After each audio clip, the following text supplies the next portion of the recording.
Gators Breakdown, episode 125 is ready to go.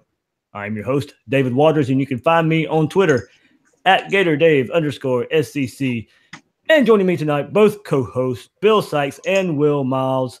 You can find Bill on Twitter at RealBSykes, S-I-K-E-S. And founder of ReadReaction.com, our partnership site for Gators Breakdown, is Will Miles. And you can find Will on Twitter at WillMilesSEC. And we can finally break a little bit of news here. Bill is back in Florida. We're good. 904, baby. I have returned. Man, I'm gonna need some more fishing line and a bail bondsman. And how's it feel to put all the jackets away and just to be able to go out and shorts and a t-shirt every day, Bill? Yeah, it's gonna be like in the 20s tomorrow. But still, if that happened for one day, now we're in the 20s. Yeah, still, man, it's just the principle of the thing. It's really good to be back. I honestly didn't really think I'd be back to Florida. I thought this was a final career move, and after about 10 years, here I am. I'm ecstatic. And you're back close with family, right? Yeah, that's right. I grew up here in the Jacksonville area on the west side. And so, yeah, definitely close to family again. Hey, Dave, that 20 degrees is what you get for making fun of me for wearing a hoodie last week. That's what you get. Well, I don't like it. I don't like it at all. This is Florida. I don't want to see below 65 degrees. Yeah, this is not what I signed up for when I came back, but you know what, man? The sun will be out soon. So the one thing I do like, and I take advantage of it, is I love like Nike Florida Gator jackets. So I can't complain too much about the cold because I like wearing it. So, man, when it's 75 here in June, you're not. I'm gonna give you guys so much crap about it. So just prepare. Just prepare. We will skip weather report. It'll only last like 3 days, man. Then you'll be cold again. So, Bill, how has it been, the move and back with family? As Will mentioned, you've been doing some fishing. Yeah, I have, man. And I got here, I had to, get some proper barbecue and go fishing and stuff. And I've kind of been off Twitter. I know some people have noticed that, and plus it's just been kind of a quiet week, and recruiting is revving up now that the dead period's over. So I've kind of just been taking a step back and kind of collecting my thoughts because we're about to get real busy. I was about to say that recruiting is getting started and ramped up. Official visits weekends are coming. How in the world are you dealing with that? Because this is your wheelhouse.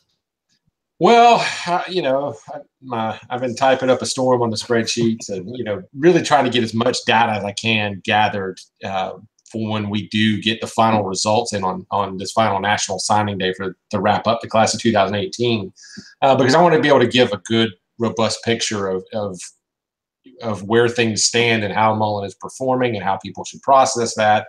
And there's so much that goes into it when you talk about a transition class, and because you can't just say, oh, well, they missed these guys and got these guys, because you have to consider the historical context of Florida, what, coaches typically do in their first year when they have, short time to work with, what can be expected, what he was left with, what he wasn't. So, there's a lot to process here. And I believe that we're going to give you guys a good picture of what's going on. And there's some good encouraging signs and some other things we probably should be a little concerned about. So to answer your question, I've been very busy. As we all have. Will, before we dive into the episode, Read and Reaction, you had a story on Todd Grantham that we'll hit on this episode. What else you got going on cooking this week? Yeah, so I'm going to be releasing something on recruiting and the where you should focus on offense and where you should focus on defense, where the top five, and I know we'll talk about it a little bit tonight, but basically where do the elite offenses and defenses focus when they bring in recruits, and how does that reflect on where Florida is right now and where they need to go coming into February? That's right, because competing for national championships, you got to be elite in certain places, and I think that's where you're going with that one. So remember, guys out there, you can find all your Gators Breakdown episodes on SoundCloud, iTunes, Google Play, and YouTube. Search on those sites to get the links by following Gators Breakdown on Twitter and on Facebook at Gators Breakdown. And look, when you're out there on those sites, iTunes, especially Google Play as well, rate and review the show. Let Gator Nation know what they're getting with Gators Breakdown. Guys, it began this week. Off-season workouts for the Gators, and this week And we know this is where the Gators need some help. And we saw it with our own eyes the first game of last season versus Michigan, where the Gators were dominated by the Michigan defensive front. Then we heard rumblings of inadequate strength and conditioning, and then the floodgates opened on that after McElwain and Florida parted ways. You had players not happy with the workouts at Florida and going out to a third party for workouts. I had a high school coach here in Jacksonville tell me on the visit to Florida that the workout area was in a mess during the visit and not buttoned up as you would see at other schools. It was just a mess at times down there. And, that might seem like a little detail, but that's also kind of goes into the mental part of it. Well, that's changing now. And we saw it in a photo tweeted by Scott Carter, from FloridaGators.com. Is a photo of a sign heading into the weight room. It's titled The Gator Way and has points of emphasis. And those points are as follows. Don't step on the gator. Gator gear only. No hats, no earrings, no headphones, no cutoffs, no cell phones, no sitting down. This one really got me. No yawning. No eating in the weight room, and Gators only. So, guys, this is kind of music to some fans' ears out there. We know the struggles of last year, and it was a team-wide struggle. But we really want to see this transformation in the trenches, especially among the offensive line. It's been a point of weakness of this team for multiple seasons now. Numbers are finally there, and after a season where they were hyped up in the preseason and then they didn't live up to it, guys, we know, as I said, it was a team-wide struggle. We need to get better. Florida needs to get better in the trenches. But, what we've seen for these first couple of days of these workouts, I think a lot of fans are taking notice and are going to notice some differences from the way these players that we even saw an article with some of the players with Scott Carter as well, talking about how Dan Mullen was running with them. They liked that part of it. He was there kind of running with them early in the morning when they were running around campus. They started the weight portion of the workouts today on Wednesday. So, guys, it is a little different from what we heard toward the end of the Jim McElwain era. Yeah, I had a couple of guys reach out to me today that are connected with the program and the team specifically. And I know one of the messages that was relayed to me, just out of the blue, I see these words on my phone. It says, "Man, Savage ain't playing." So I think there's been a rough couple of days here as the players get acclimated with what's going on, but it was followed up, and I think there's some happiness from the players, and they feel like they've got somebody that's ready to whip things into shape and turn this roster into a winner. So yeah, it's tough and it's changing. I think it was a problem before, and I think that it's the immediate change is immediately evident.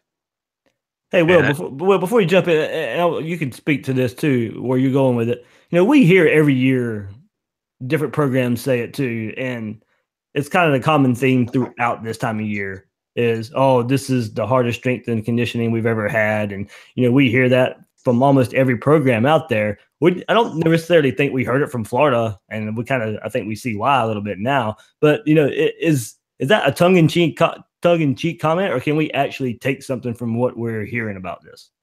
Well, I think there's some of that. I think at the end of the day, you got to look at it and say, where was the program? And based on everything we're hearing, it was at a place where things were at least disorganized, if you want to be polite about it, which means there were probably guys who were skirting by. And it doesn't sound like anybody's going to be allowed to skirt by, which means you're going to have to earn what you get. And you're going to have all the depth and all those sorts of things that become an issue when there are people who are taking shortcuts. And, the problem is that all the elite programs aren't taking shortcuts either. So this isn't a panacea to solve all of the problems, but it is a way to say, hey, we have top 15 talent.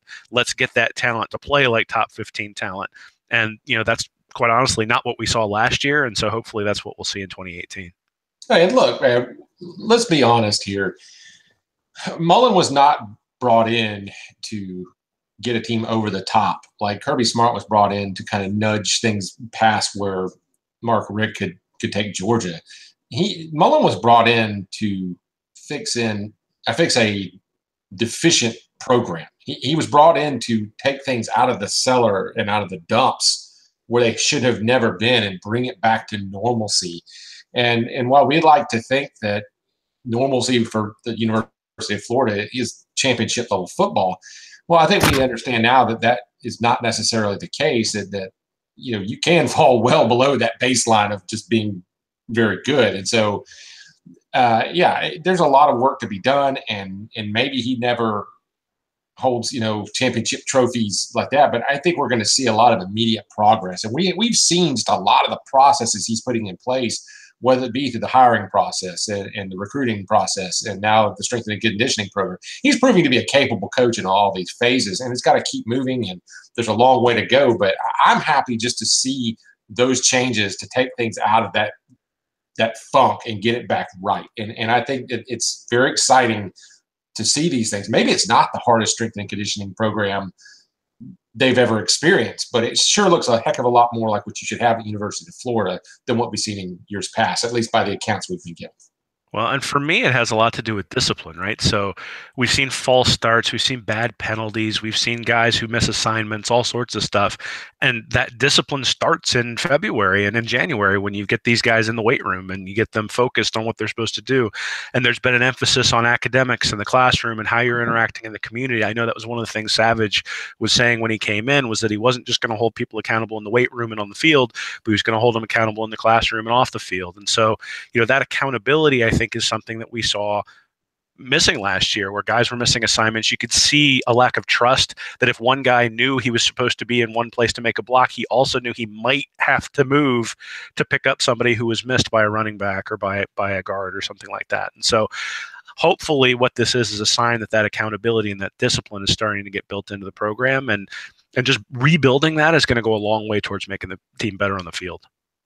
Yeah, that's where I wanted to go with it too. I think it's physical and mental, and you mentioned that, because how I can go and compare that is, guys, the numbers are kind of eerily similar for what Dan Mullen's walking into among the offensive line and what he had at Mississippi State among the offensive line. And the sizes are very comparable, and I'll go through that, but it lets you see that, size isn't everything.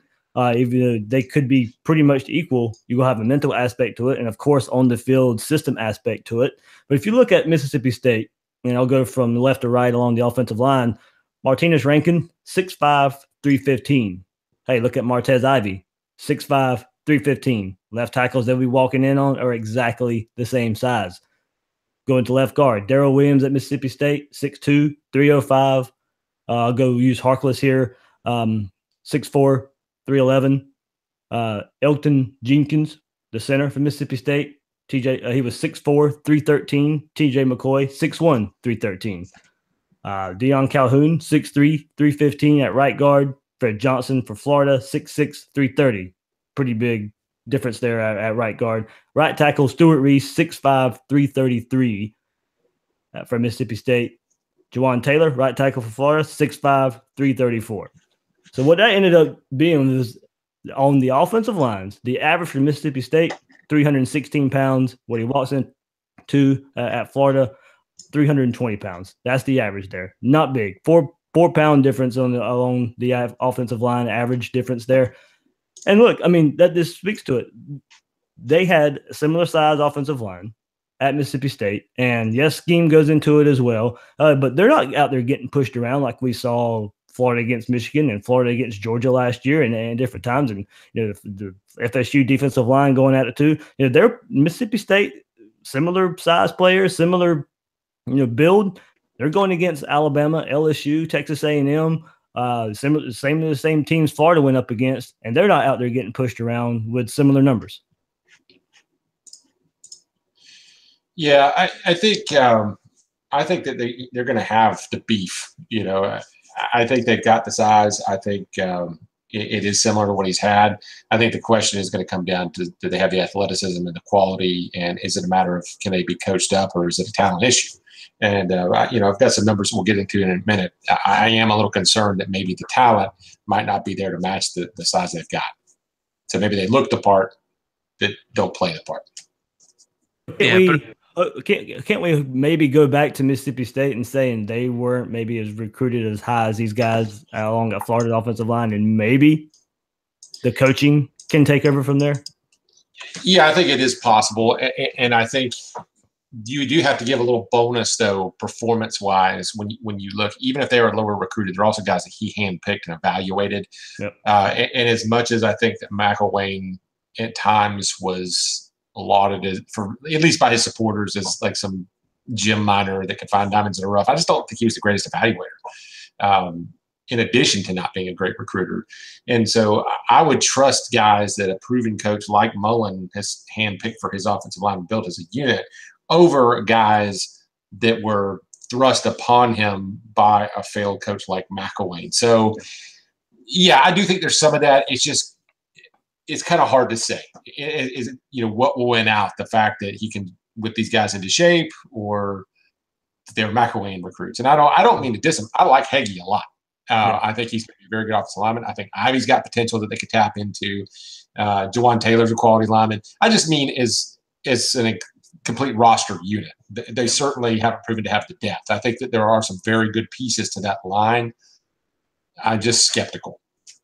Yeah, Will, before you jump in, let me fix something there. Why I use Kavaris Harkless instead of Brett Heggie, I'll never know, that left guard. But Harkless was 6'4", 311. Heggie's 6'4", 331. So the average goes up for size-wise even more.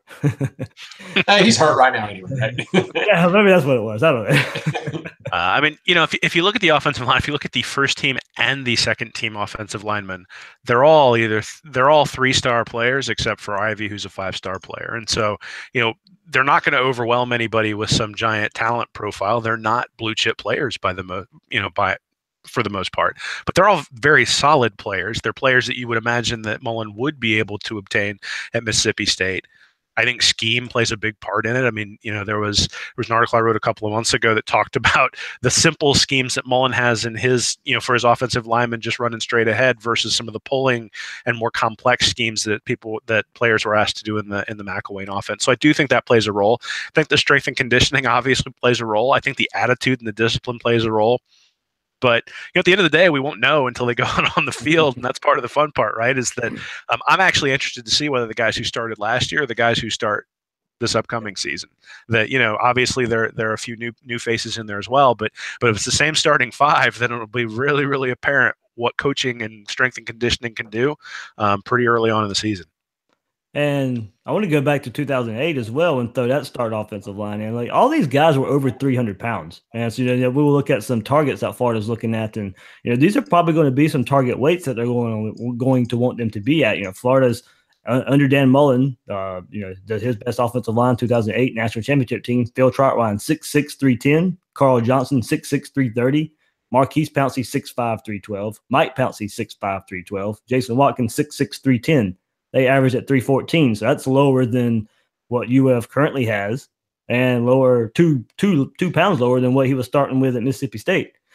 So we talk about strength and conditioning as part of that is beefing up size. And look, that's going to have to happen with some of these targets that they're going after. You got Nicholas Petit-Frere, who's a 5-star tackle, and we've kind of seen Dan Mullen is probably going to like these guys being over 300 pounds. Well, Petit-Frere is coming in at 6'6", 272. So he's got the frame to definitely put on some more size. William Barnes is the guy who would come in probably right away size-wise and be there, 6'4", 325. And you also look at Richard Garage, who is a current commit, and we'll see where he would fit in, but he's 6'5", 271. So Garage, Petit-Frere are under, 30 pounds under the 300-pound mark. And, if there's a guys that are coming to Florida, you would have to think Dan Mullen would like to get them over that 300-pound range. So, strength and conditioning comes into also looking at these targets and how they fit the early enrollees as well. Noah Banks and Chris, I guess still can't get a pronunciation for his last name. So we'll keep with that joke again. Bletch, whatever it is, 6'6", 305. So both of those guys are 305 coming in. They're early enrollees, so they're getting in the strength and conditioning program already. But it is interesting that, two of the biggest targets Florida's looking at are 30 pounds under the 300-pound benchmark, it seems. Yeah, and it's kind of funny. Florida's got kind of a history, especially in the Meyer era, with those big, lanky, blue-chip offensive tackles like Xavier Nixon, So yeah. They've got – there's a precedent there and guys that can come in and succeed. But I think the interesting thing is when you talk about the averages of that 2008 line, it actually happens the exact same when you average out their recruiting profiles, where they ranked in the national recruiting rankings amongst players of all positions. They ranked on average 223. 200. That's the 223rd best recruit in the nation, which is like a mid-level, mid to low-level 4-star, and that was the same as all of Meyer's offensive line recruits during his era. And a lot of that was under Mullen's tenure. And that has really fallen off. And under Muschamp, the average offensive lineman ranked 449 in the country. Under McElwain, that fell on down to 599. So again, while these guys might look the same and they have the beef, they were not as highly touted as recruits. They were just not viewed as that caliber of player. It's fallen off tremendously, and that's why I'll be mentioning this a few times over the course of the show. This is a position of key importance. We had a question, I think, with Lucas Mann asked, what is the biggest need for the Gators on the trail? Well, now that the quarterback is in the fold, given recent history of Florida football, I'm going to say it's offensive line. Yes, you got a couple of good ones, and I guess we're going to go with Chris Black. And Noah Banks is in the fold. So, yeah, and no disrespect to those players because I think they both look like good prospects, and Mullen picked them out. But they need talent in numbers on the offensive line, and with Nicholas Petit-Frere out there, with Richard Garage, with William Barnes, with Ed Monolith still out there on the board, they need to go out and land a few of those guys that can really, really help this roster. Yeah, I mean, I'm definitely a star truther, so I'm with you. I want them to bring in as much talent as they can on that offensive line. Certainly, Florida historically has had a lot of talent at that point. But I looked at the top 5 offenses last year. You look at it. It was based on yards per attempt, so basically yards per play. It was Oklahoma, Central Florida, Memphis, Oklahoma State, Louisville. So 3 Power 5 teams, and on their offensive line, the average star ranking according to the 247 composite was 2.6, and the average national ranking of each player of the offensive lines for those teams was 1,500. What were the teams again? So it was Oklahoma, Central Florida, Memphis, Oklahoma State, and Louisville. I hear a lot of flag football going on there. Yep, that's exactly what. There's a lot of flag football, and I'll tell you the other thing is that there's a lot of high-level quarterback play. So there's Baker Mayfield, Mackenzie Milton, Riley Ferguson, who was a JUCO transfer to Memphis, but he lit it up in junior college. Mason Rudolph, who was a really good high school prospect coming into Oklahoma State, and then Lamar Jackson. She got 2 Heisman Trophy winners, and then Mackenzie Milton, who led a team, who lit up that Auburn defense in the Peach Bowl. So,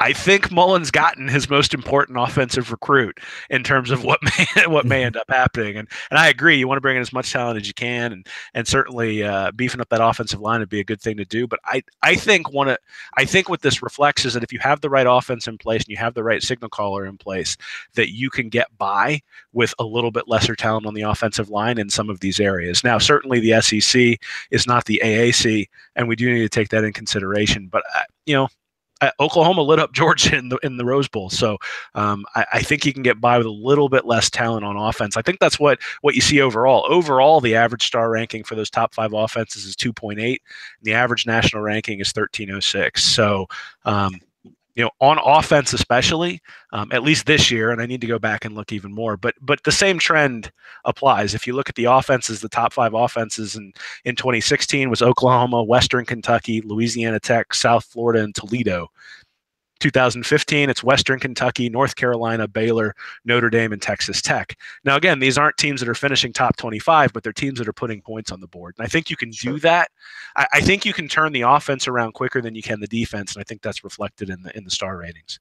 And I will say this: when you talk about offensive line, it more than any other position depends on unit cohesiveness, continuity, and teamwork, because it's just everybody's got to make their assignment. You've got to have so much communication and line calls and trust and timing and all these other things. And then at the same time, you're talking about a position that's hard to gauge because there's so much physical development as these guys grow into SEC level offensive linemen that over the course of 3, 4, 5 years, you can emerge as a prospect, in my opinion, at that position to a higher degree than you can at others, where, when you're running back, you can either turn on the burners and have good vision, or you can't. It's just not the same thing.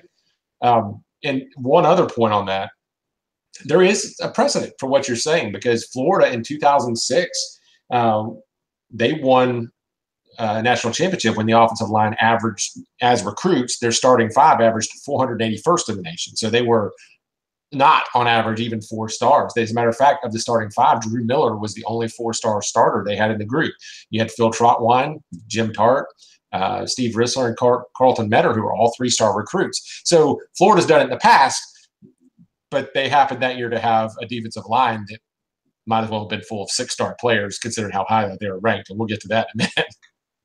Well, and if you look at Florida last year, or if you look at Florida coming into this year, Taylor, Johnson, McCoy, Hagee, and Ivy, the star ranking looks pretty good. It's 3.4, but the average national ranking of those guys is 893. So to your point, that you can get away with less talent, but that's twice, that's double the ranking as those guys on that 2016 and 2016. So, if you're expecting them to blow people off the ball next year with those 5 guys, I think you're probably expecting more than the strength and conditioning program is going to be able to provide. There's going to have to be some misdirection. There's going to have to be some scheming to take advantage of maybe some of the shortcomings that some of those guys have. But I do think the strength and conditioning program can provide some of the discipline that allows you to trust that guy next to you, allows you to develop that kind of cohesiveness. And these guys have ranking profiles that if you put them at UCF, you'd say, wow, they've recruited really well on the offensive line. So it's really all relative, and I think they can get there. But again, it's going to have to be through scheme. Yeah, and if they were lining up against Austin PA's defense, they'd probably be okay. So now what we got to figure out is, since I brought up Mississippi State's guys, I'm going to have to go back and look at their average star ranking and star rating and where they were at in the national rankings as well, to see how it compares to the starting 5, 6, 7 that Florida or that Mullen will probably have at Florida. Yeah, I don't have those numbers offhand. Yeah, I don't need. But he was bringing in top 25 classes, so I'm betting that they're mostly 3 stars. Yeah, that's what I would seem to. One thing you want to drop that stat I mentioned to you guys earlier before the show. Oh yeah. Yeah, listen, guys out there, if you're into recruiting and try to piece together what's happening with Florida football, we've talked at great length about how Florida has been hurt by the recruiting performance. And, really, I think other than quarterback, again, there's no other position that's been hurt as badly as the offensive line. And something I stumbled on when I was looking at the numbers is that since 2011, let's say it this way. Since Urban Meyer left the University of Florida, they have signed a total of 7 recruiting classes. Plus, they have 2018 in progress. And in that time, they have only landed 6 blue-chip offensive line prospects. That's a 4 or 5-star prospect. Of those six, 2 of them are in the NFL. That's DJ Humphries and David Sharp. 2 ran into legal problems and couldn't continue their Florida careers. That was Jessamine Dunker and Kadeem Telford. 1 is Martez Ivy, who was a second-team All-SEC performer, and he's returning this fall. And then the last one is TJ Moore, who was a freshman who redshirted this past fall and will be back. So at a school like Florida, that's just unacceptable. When you have 50 on average blue chip offensive linemen every single year, and you can only pull on average just a little less than 1 per year, you've got a big problem. And nope, stars aren't everything. It takes coaching. There are always guys out there who are the exceptions to the rule, hidden gems, you name it. But that is enough to tell me that they have struggled at recruiting the position, and that needs to change. And again, they have a chance to do that coming up. Nicholas Petit-Frere, Richard Garage, William Barnes, they need to land one of those guys this year. And as I tweeted out yesterday, with these guys, and they're all visiting together at Florida, you have a chance to build, maybe a potential another Great Wall of Florida. Everybody remember, you go back and look at that '84 offensive line, and that's what they were called. You're looking at a group of offensive linemen here that can kind of send a statement, send a message to the rest of the SEC and the rest of the nation that this is a point of emphasis that we have to hit. This is the point of emphasis that we need to hit. And we went out and we got these guys. Now, I'm not expecting Florida to land all 3 of these guys, but, 2 is not out of the realm of possibility. And there actually is a good shot. So, 2, I told you guys in the private message, I'd still be ecstatic if they get 2 of those guys. And, it really does look like, Montelus and Barnes may be, a package together. So, we'll kind of see what happens with them. But Garage is already committed. You have to keep him committed. They're going to Dan Mullen and Hevesy are going and visiting these guys this week. I think there's a good chance Garage and Freer, I think, end up in the class. Iffy on Barnes and Montelus, North Carolina. Really, they were at North Carolina this past weekend. They had a really impressive visit there for those guys. And Barnes has some connections to North Carolina through his mom, I believe. So there's some more work to be done there. But if you get Garage and Freer, I'm smiling ear to ear. Yeah, Robert Kraft at our Kraft 612 asked, do we sign 4 or 5 offensive linemen? And I think it's definitely possible. You got 2 in the fold already. And like you said, if you land Barnes, you probably also land Montelus. I think if they were to land one of the other 2, Richard Garage and Nicholas Petit-Frere, depending on how the rest of the class shaped up, they'd probably go down the board. I know they've got some other guys are keeping on the back burner that are recruiting. So I'd say, yes, there's a very good chance they sign 4 or 5 offensive linemen. And then one other question, at Evil Coach McElwain asked, does Ivy staying his senior season help with the William /Ed recruitment? No, I don't think so, because I think you could, if you were an opposing coach, you could say, oh, look, there's another body in the way there. You're not going to start. So I think it's a wash. I don't think it really matters a whole lot. But I think at some point, Mullen has to prove he can go out and turn the tide. Hevesy needs to do the same, and they need to show they can get one of these guys. It's about selling your pitch, about building enough of a relationship just to convince 1 or 2 of them to come. Hey, Bill, before Will jumps in here, because he and I talked about it last week, and you just kind of hit on it. But you weren't on the show last week. What's your thoughts of Ivy coming back, and do you think he stays at tackle? Ooh, yeah, I listened to the show, and I like kind of where you guys were coming from with that. You got to think he wants a crack at it because of the money that's involved in the NFL there. But at the same time, I think Mullen probably told Ivy, look, we want to win and develop you the best you can. And if he sees that the guard is his best shot to play and help the team, then I think he won't hesitate to move him inside. And that's something that could reveal itself over the course of the season. If you had to put a gun to my head, no, I don't think he necessarily spends all his time at tackle. I don't think he's proven enough to say that definitively he can do it. Yeah, I'm not sure Ivy necessarily hurts the 2018 class. I think he can really help the 2019 class if he comes out and is lights out on the field. So you take a guy who has struggled. I mean, he's got 5-star talent, but I think there's no doubt that that he was at guard early. He came out to tackle, had some issues last year with some missed assignments, but certainly has some pretty good athletic ability. And if he all of a sudden turns into a world beater on the outside, well, that's something that now you can flash the recruits.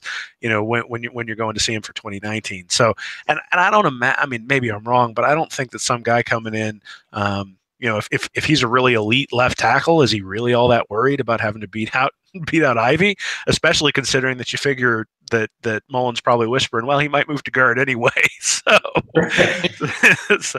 and like you said, Dave, I wouldn't worry too much. I mean, if you only bring in 2 of those, if Mullen brings in 2 blue chip offensive linemen, he's well above the average that Bill just established that we've had, previously. And so you can't play 3 tackles. And so I think bringing in 2, along with what they've already brought in from the 3-star guys we've talked about previously, I think that is probably enough to at least solidify where they are, really increase competition. And then again, if you turn Ivy if he starts looking like the blue chip player that he was coming in, then it'll be an easy sell when you go to bring somebody in 2019. Yeah, and listen, guys, it's not like Florida has ever loaded up on blue chip offensive linemen since the recruiting rankings era came to be. I mean, the guy who averaged the most signees per year on the offensive line that were blue chips was Meyer at 1.8 per year. But overall, in 2002 to present, Florida's average 1.3. That was also Zook's average. Like I said, Muschamp was down below 1 at 0.8, and McElwain brought that up a little bit to 1 per year. So if for some reason Mullen starts off with 2 of these guys, you got to look at that as a huge success at that position. That's something that we just haven't seen a lot. And quite frankly, I'll be a little surprised. At this point, I'm hoping for just one lightning strike. Give me Nicholas Petit-Frere or any of these guys. If they land any of these blue chips, I'll be very happy. Yeah, and if we move to the other side of the ball, you look at defensive line, and we kind of look at. We know we had a good haul at defensive tackle last year. Slayton, Conliff come in. The guys you probably are counting on, but we don't really know how this rotation is going to work out with Todd Grantham, and we'll get into Todd Grantham later, as we mentioned with Will's article. But Bill, what's the number of trend if we go to the other side of the ball with the defensive line? Is it just that did it drop just as much as the offensive line, or is there a little more hook there? It's ugly. So check this out. Now, I kind of hinted at this. 2006, Florida didn't have some blockbuster star power on the offensive line when they won the national championship. Their defensive line was that. It was just loaded with star power. The guys that Meyer inherited, from left to right, your defensive line in 2006 was Derek Harvey, former five-star player, Marcus Thomas, until he got kicked off the team in November, who was a high four-star, ranked 68th in the nation. Joe Cohen, who was a defensive tackle, was a five-star, 20th ranked player of the nation. And then Jarvis Moss, who was a five-star, ranked in the top 20 nationally. So you had 3 5-stars and a high-level 4-star. And then they found a sleeper in Ray McDonald. So, who turned out to play like a 5-star, right? Yeah, and so they got by with lesser star power on offense, but it was just tremendous. And in 2008, when they won the title, it was a little lower. And at first, it looks like it wasn't that highly rated of a group because you had Justin Tretow, who was a 4-star defensive end, and Jermaine Cunningham, who was the same. And then you had 2 3-stars, Lawrence Marsh at defensive tackle and Teron Sanders, who might be in the show soon. But then if you look beyond that to say, okay, but what happened over the course of the season? Well, you had Torrey Davis, who was a 5-star defensive tackle, who began to surge towards the second half of the season, had a 4th down stop against Oklahoma in the national title game. And then Carlos Dunlap, who was a 5-star defensive end, who, no, he wasn't a starter, but he put together 9.5 sacks in 14 games. So, Florida has won with defensive line star power in recent years. It's been a hallmark of their play, not only in the championship years, but throughout every year they've had defensive line star power. And here's the bad news I got for Gator fans right now. In the Meyer era, the average defensive lineman signed was ranked 147th in the nation. Well, that fell to a still respectable 349th under Muschamp. And again, a guy that was clearly a great evaluator of defensive talent. But then in the McElwain era, the average defensive lineman signed was 513th nationally. And 33rd at his position. So you're talking about guys that are mid-level 3-stars on average. And as far as the blue chips, it's just really fallen off. And thankfully, though, like you said, they did bring in Conliffe. They brought in Carter and Slayton, guys that have some star power, in addition to Kyrie Campbell, who's a former 4-star. And some pretty good early returns on those guys. And that is a group that might really help Mullen as he looks to rebuild. And CeCe Jefferson coming back, too. Sure, and CeCe's huge, yeah. So I had actually looked at the defenses the same way I did the offenses, right? So yards per attempt, and now we're getting into the blue chip, blue blood programs. So Alabama, Clemson, Wisconsin, Ohio State, and Michigan were the top 5. Yeah. But that's the way it's been since 2014. I went all the way back and looked at 2014. 90% of the teams in the top 10 from 2014 to 2017 were Power 5 guys, and probably I'd say 90% of those were blue blood programs. And what you see when you look at that is overall the star ranking for those defenses is 3.7 and the average national ranking is 516. But on the defensive line, the average star ranking is 4.1 and the average national ranking is 220. So, and it goes down to about 3.5 and then around 600 for the linebackers and the DBs. So what you're really looking at is these elite defenses are loading up on the defensive line. And when you look at Florida in 2015, that's exactly what you see, is that the defensive line had averaged 4.3 stars and 130 was the average national ranking. And they also backed that up with the DBU moniker, where the DBs were 4.0 and 111 was their national ranking. So two of the units on the defense. I'm sorry, go ahead, Dave. Yeah, and then you throw in Jared Davis, who was a 3-star, who played like a 5-star, and you had the perfect scenario for those great defenses. Yeah, and you know what you saw in 2016, and I think if you go back and look at the tape, you'll see this. The star ranking on the defensive line fell from 4.3 to 3.3 from 2015 to 2016. But But having Anzalone back at linebacker, at least for part of the year, and then Davis really developing into a star, along with all the star power on the back end, because the DBs in 2016 were a 4.0 average star ranking and a 95 average national recruiting. And the linebackers and the DBs were able to make up for the lack of depth on the defensive line. And then you go to 2017, and the star rating doesn't change, but the average national ranking dropped to 450. The linebackers dropped from 213 to 340, and the DBs even dropped a little bit from 95 to 119. And that's why we saw some of the problems that we saw, is there just wasn't the talent. And you can see it if you look overall. So the average national ranking in 2015 was 190. It went to 225 in 2016, went to 303 in 2017, and the projected, without having some of those guys we've mentioned who are high-level guys in there, the projected defense would be around 313 this year. So really, that's where having guys like Slayton and Antonius Clayton and David Reese coming in, a 4-star linebacker, Trey Dean and Amari Burney, that's really where those guys can start to make a difference, is upgrading some of the depth and some of the talent there. And guys, look what it speaks to. I mean, how many times have we heard when, national pundits are talking about college football and they talk about the SEC in particular, and what is the one thing that they scream that is different in the SEC than they scream everywhere else? It's the speed of the defensive line. And it's because they go out and they get these 4 stars and they get these 5 stars, and they back them up. When one goes out, you usually fill them in with another one, and that's when Florida was at its best, and that's where we see Georgia recently. That's where we've seen Alabama for a decade now, or even longer than that just now. So, I mean, it's no coincidence that you can still say defense wins championships when you look at the teams that will just put in that top 5, or the teams that are competing at total yards per yards per attempt. Yards per attempt, yeah, against FBS opponents, so it takes out all the cupcakes. Yeah, so I mean that right there is, it looks like I guess we've seen it from Bama. And if you're trying to try and copy, you can't copy their mode of doing it, but it is still have a great defense and at least average offense, and you take your chances from there. Yeah, well, so Bill, you talked about having the offensive line as a place of prioritization. That's why I think the defensive line is the place that I'd like to see him.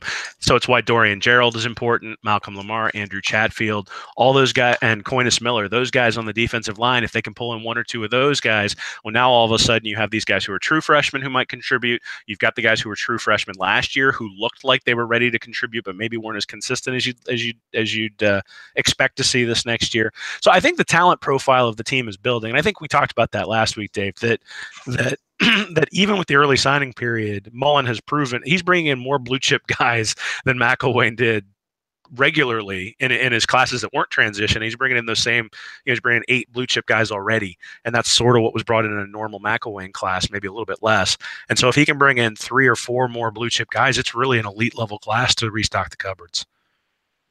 Yeah, and to your point, to the point of both of you guys, sure.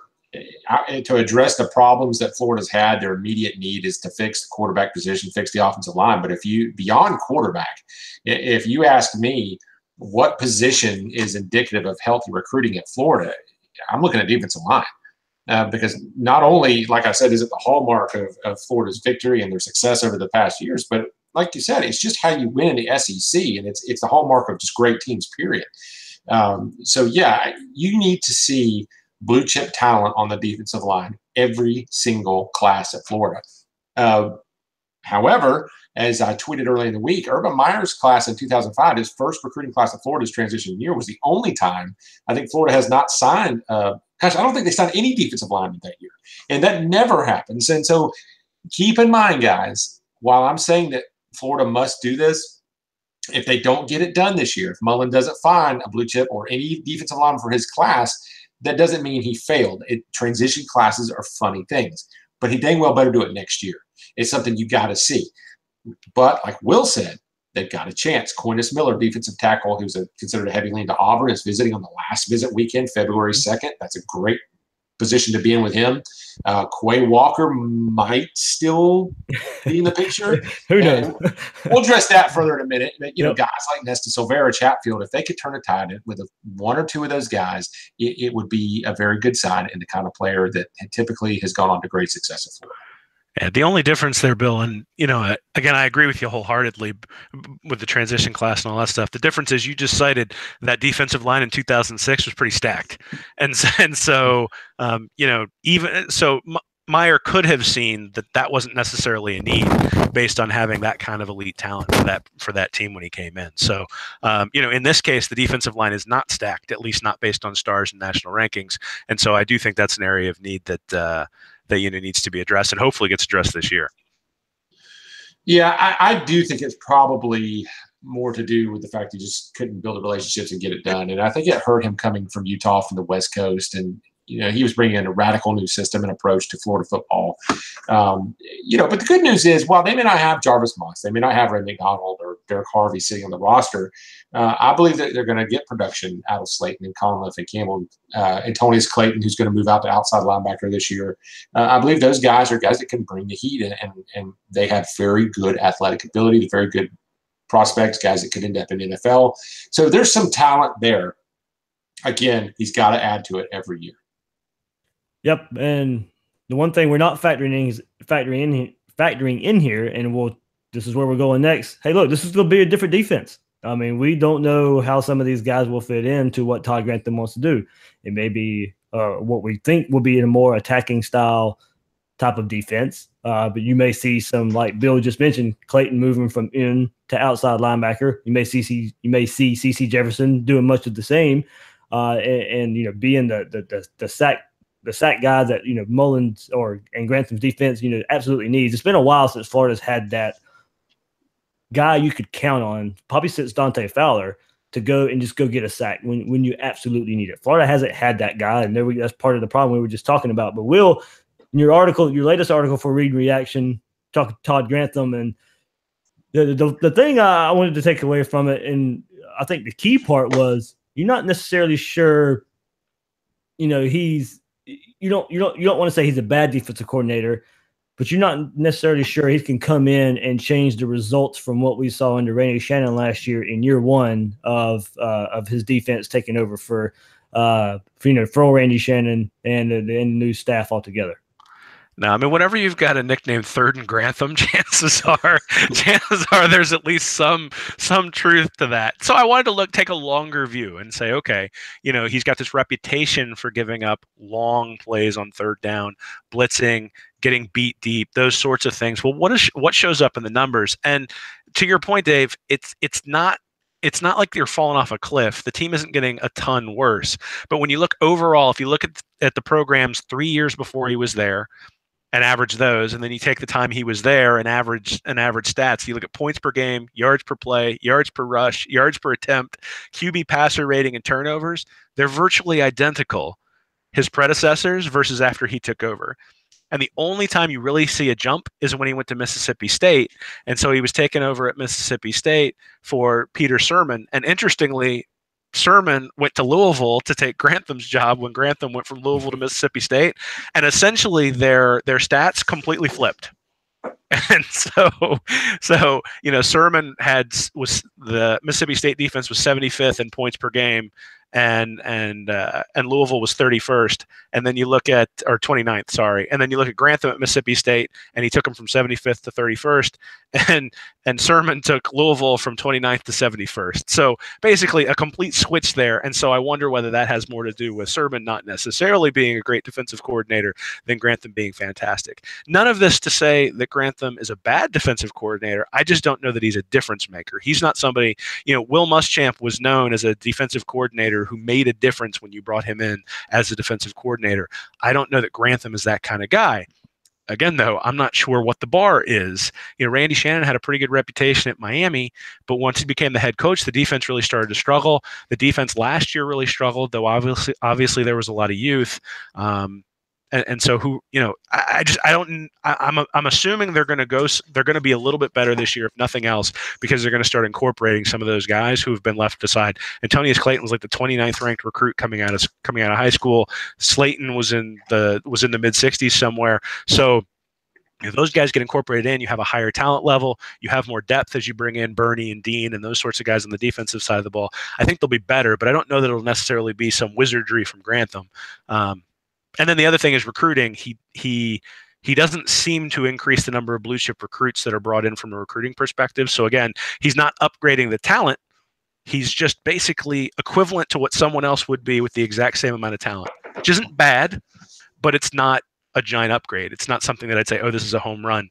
And that's one of the few things where, Mullen, most of the stuff, you look at his underlying numbers, Mullen has gone from, when he took over for Kroom, everything got better across the board.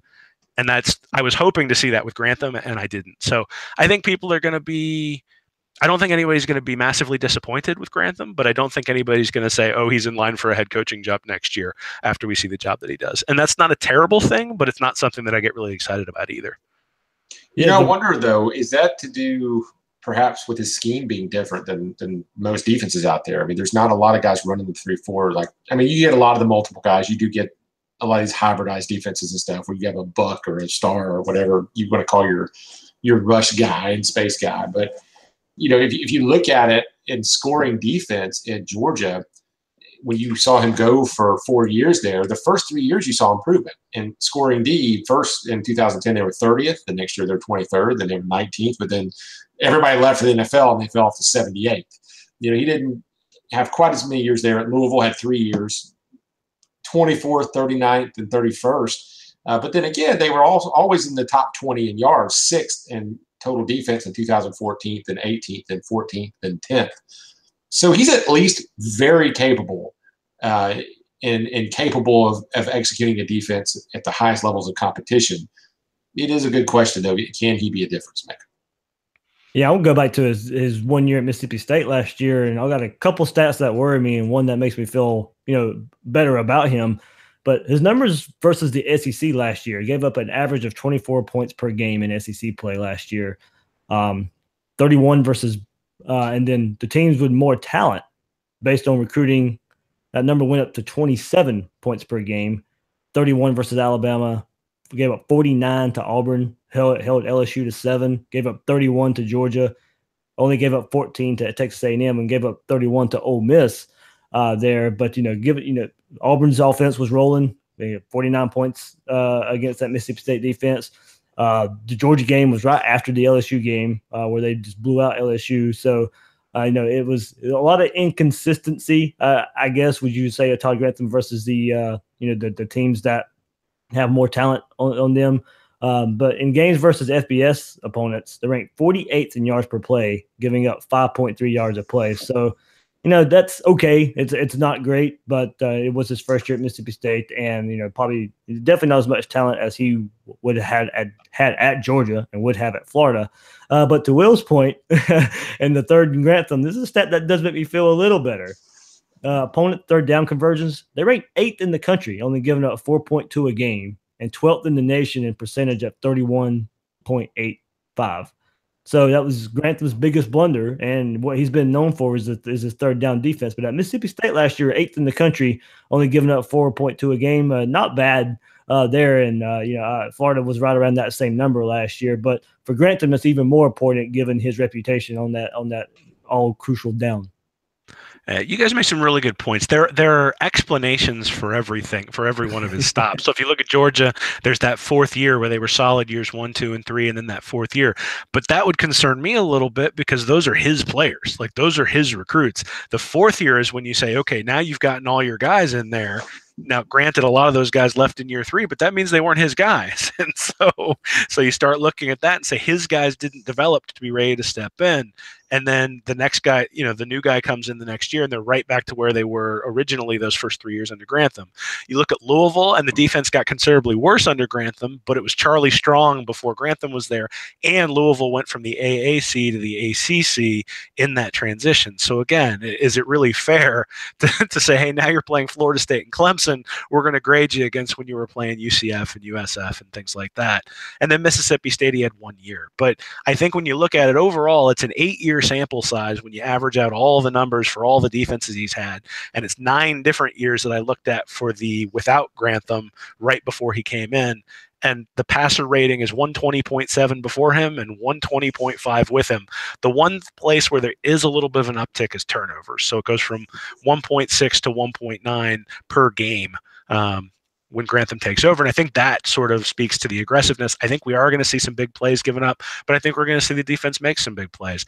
I don't think he's awful. Like, that's not what I'm saying. I just don't think that I think you could probably pick any one of many different defensive coordinators and get the same performance. I don't think that I think it's going to require a significant talent upgrade to have defenses like we've had in 2015 and 2016. And again, a lot of that talent is responsible for Jeff Collins looking good as well. It's not just that Collins is a fantastic coach. I think the talent impacts that. But who was involved in bringing those guys in and that sort of stuff are things you got to ask. So, I don't think he's awful, but I think the track record says that he's going to perform up to the level of his talent, which is what most coaches do. I don't want to get in the way of Will pouring the haterade here, but I will say this: as a rebuttal to the third and Grantham thing. Yes, he started off pretty poorly because his first 4 years as a coordinator, his time at Georgia. His years at Georgia, not his first year ever as coordinator, but he was 79th, then rebounded all the way to third in third down defense, but then back to 36th, then down to 66th. But then since then, his last 4 years here, 3 at Louisville, 1 at Mississippi State, he was 10th, 10th, 35th, 10th, and 12th in third down defense. So he's been almost what you would call elite on third down defense in 3 out of the last 4 years. So maybe if nothing else, there's some progress there and some growth as a coordinator. That's what I'm going to be the positive Pete and say that maybe that's what it is. Convince with your hate there, Will. Well, I'm glad I got your optimism to balance me there, Bill. This is a new Bill. Like, now that he's in Florida, he's turning a new leaf. He's Did you miss the defensive line recruiting portion? Oh, and we've had plenty of Todd Grantham talk. So, guys, if you missed that, there's I forget the title of it, but there is an episode out there where we have broken down a little bit of Todd Grantham's defenses before in previous episodes. So, compared to what we said tonight and what we said previously there, you can definitely get a good feel for what you can expect for Todd Grantham. But, we'll get even more when spring rolls around and see how some of these this new attacking style, new look or defense will fit with Grantham. So, guys, you ready for a couple questions that was sent our way? Yeah, man, let's do it. Brendan Ryan at Brendan Ryan on Twitter. Does it seem like we're gaining any ground on any defensive blue chips? It seems like we're losing guys like Quay Walker or Dorian Gerald. I'll answer the first part about defensive blue chips. Florida's trending for a flip from Maryland commit 4-star Noah Boykin from Washington, D.C. visiting this week. Yeah, cornerback. He's visiting this weekend. Many think potential flip is possible there. So that's one blue chip you can look out for. We'll see, if he's going to do it, he may do it this weekend on a visit. If not on the visit, then we'll kind of see what happens there. You would think if it's going to happen, it would happen on the visit when you can wow him. But maybe you want some time to think about it afterwards. But as far as Quay Walker goes, he's an Alabama commit, Auburn, Florida, Georgia, all fighting for some trips these last few weekends or for right before signing day. He bumped the Florida visit last week, but now may visit, as Bill was saying earlier. So who knows where that one's going? Tennessee got a visit out of him last week. So we'll see where Quay Walker goes. I know a lot of people think he may flip to Georgia. So that's the last thing they need is another 5-star. Dorian Gerald, coaches visited him last week. Interest is there. Only thing I've heard, and Blake Alderman said this on the Gator Bait message boards a little bit, that Florida is kind of tricky dealing with JUCO players because of the academic requirements the University of Florida has. So the strict academic side of it, and with some JUCO players, we'll kind of see where that goes. But I would feel like if Florida can get him in, he'll be a Florida signee. When Will mentioned it earlier, trending the right way for Aquinas Miller, so we'll see. Don't know if UF can be his final choice. They'll be getting him on campus the weekend before signing day. So right before signing day, they'll get a chance to wow him. Just not sure if Florida gets him in the end. And another name, Xavier Peters, another blue chip guy, linebacker. He's garnered interest, committed to Kentucky. He's visited Florida State. But there's not enough there for me to feel confident on right now. So as far as defensive side and blue chips go, guys, there's not really a lot out there. Xavier Peters is one to watch, though, because I keep seeing mixed things on him. He's a linebacker. You know, this kind of plays into what Myers, at J Myers 1515 asked, what are your feelings about the linebackers in the recruiting class? David Reese has some upside as a 3-4 outside linebacker, and I like him in the class. And I think, Dave, you talked about his speed a little bit, but they do need more. Again, I keep talking about this. They need a further injection of talent in the position and across the roster. But Xavier Peters is an academic question mark, and it looks like Florida is still at least communicating with the guy. And if he shows up for a visit, then I'd say he's one to watch. I think he is one that they could be trending with in the right direction. He's somebody that I think is in the top 200 nationally. He's a guy that could add some good star power and good talent to the linebacking core immediately. Not sure if he'd stay inside or slide outside to be a rush guy or not, but he's the one I'm looking for. Again, all comes down to 2019. I'm going to give Mullen a pass for any particular position that he hits or misses on in this class. Next year has to be a home run, though. That's just what history says. Yeah, and the other thing I think is that in the 3-4 defense, you can look at guys like Chatfield, who are like 220 pounds, and those are guys who could drop back in that linebacker slot. So I think there's a lot of interchangeability, and we talked about this a month ago during the early signing period, where that was something Mullen was really looking for with Dean and Bernie in the back side of the defense. Well, now you can start to see that on the front side. So if there's a shortage of linebackers, you can drop CeCe Jefferson, you can drop Antonius Clayton back into that outside linebacker slot, but then you got to bring in defensive tackles. and if you bring in defensive tackles or defensive linemen, again, you have the ability to, or if you bring in linebackers, then you have the ability to have those guys put their hands in the ground. So, I think that the linebacker defensive end designation is probably less important than it is just getting the bodies in there and getting the talent in there. Yeah, I like that.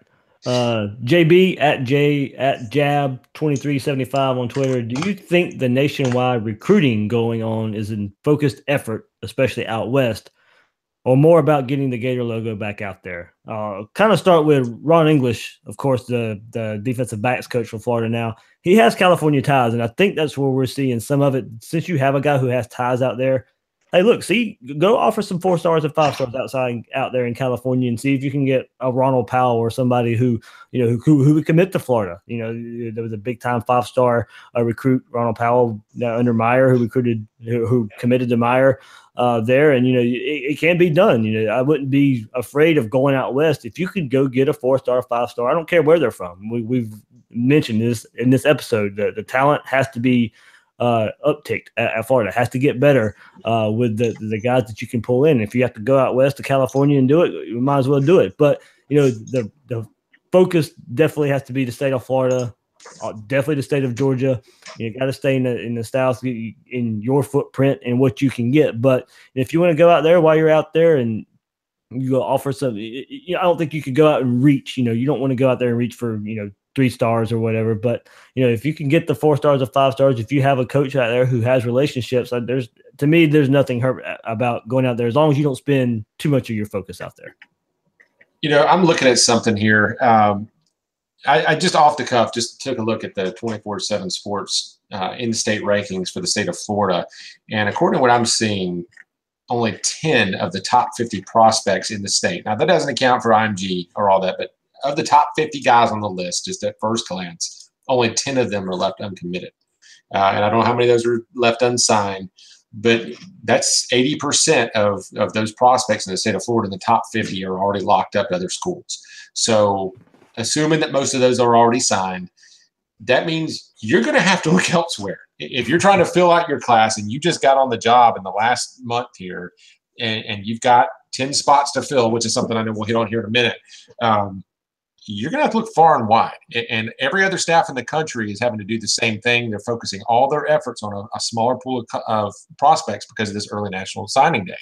So you can't sit back and just say, well, this is going to be our radius and we're going to recruit 300 miles from the university. No, that's why you're seeing Noah Boykin from the Mid-Atlantic region, and you're seeing them look out in California. You're seeing them look in Florida and Georgia and Texas. And you got to look under every single rock to fill this class. And in addition to that, it's a double challenge because you're setting up shop as the new coach, and you got to go to your staff and say, hey, guys, English, whoever you are, where are your connections? Do you have anything you could do for us out here with this school to help us fill out these last few spots? So I don't think it's necessarily an indicator of going back to the Urban Meyer era of national recruiting, he was in his last few years. But it could end up being that way if they start to gain a foothold. And I do think Florida has to be the priority. We just have to wait and see. Yeah, I mean, I think, one of the things with this early signing period is you've got those open slots, and there are other teams that don't. And so if there are teams that are waiting on 3 or 4 blue chip prospects and they only got 2 spots, well, where are those blue chip prospects going to go? So, I think there's some musical chairs going on in terms of how many slots people have. And a team like Florida has a lot of slots. And so there's an opportunity maybe to exploit an inefficiency in this early signing period the first year, where maybe some people had some guys commit and sign that had they waited till February, they might have squeezed out and had a different guy come in. And so, I think that might also be an advantage potentially for somebody coming in with a transition class, being able to have those extra slots. Yeah, absolutely. Bill, I know we had a couple questions out because there's a lot of confusion about the initial counters and class size of how Florida will attack signing day from here on out. So I guess looking at what you've been able to find, and of course we know Randy Russell no longer can no longer play football. So send our condolences out for him. He was going to be a signee for Florida.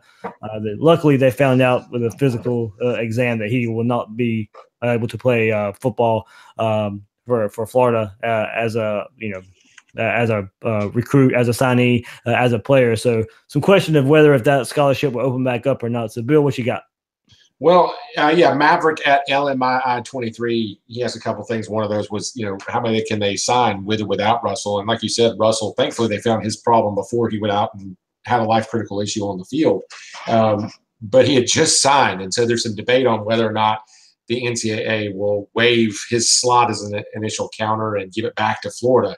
Because you basically you have to stay under the 85-man limit. You can only have so many on scholarship per year. Then you can only sign so many per year. They set a slot limit to say, well, no matter how many you got on scholarship, we're not letting you sign 50 in a given year. And so right now I think there's 78 on scholarship. They had 24 initial counters. They've signed 13. They took 2 transfers in it, and Grimes and Jefferson. And so whether they get, while it may be debate whether they get that spot back for Russell, they're going to sign either 9 or 10 more on National Signing Day. That includes the 13 that they have already signed plus the 2 transfers. So they've got 15. They can sign 9 to 10 more. What they will add there, we'll kind of go over that more, I'm sure, next week. But I would look for a couple of wide receivers, a couple of offensive linemen, a couple of defensive linemen, a quarterback, and maybe a rush-in linebacker kind of combo there. So that's kind of what we're looking at, 9 to 10 more.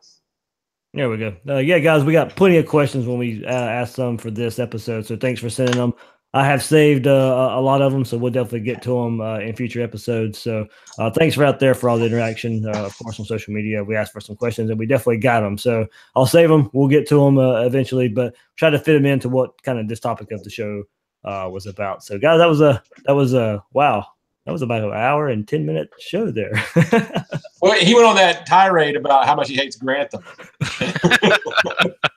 Well, now that we're not doing 3 a week, Dave, we got a lot to talk about. So that's what it is. We're still getting requests for more shows per week, but we just can't fit it in right now. Our wives tell us it's unwise. So yes. You could have September through December, but come on. Yeah, I don't want to get killed. No. Well, hey, I'm wanting until January next year, man. So yeah, there we go. Well, what you got coming up on Read and Reaction again? So like I said, I'm gonna be detailing some of the numbers I had tonight about the top 5 defenses, top 5 offenses, and what that looks like from a star perspective, and so where Florida should focus. And that's what's going to be coming up pretty soon. Absolutely, recruiting. That's the focus right now. Hey, we'll see what happens after these first official visits. Florida didn't have any official visitors last week when guys could start coming in. So this is the first week they'll be on campus. A lot of these guys with the new staff. It's a full staff now, by the way. So we'll see kind of how Florida handles these official visits with a full staff of 10 assistants out there with Dan Mullen. So, guys, it's going to be an exciting time this weekend, and maybe we'll have a commitment or two to talk about next week. Yeah, and two of those could be wide receiver Justin Watkins and then Noah Boykin, the cornerback who you mentioned. I think they're both scheduled to come in on the 19th. So keep an eye out with maybe retweeting a commitment. Hopefully. You never know. Hopefully so. Hopefully so.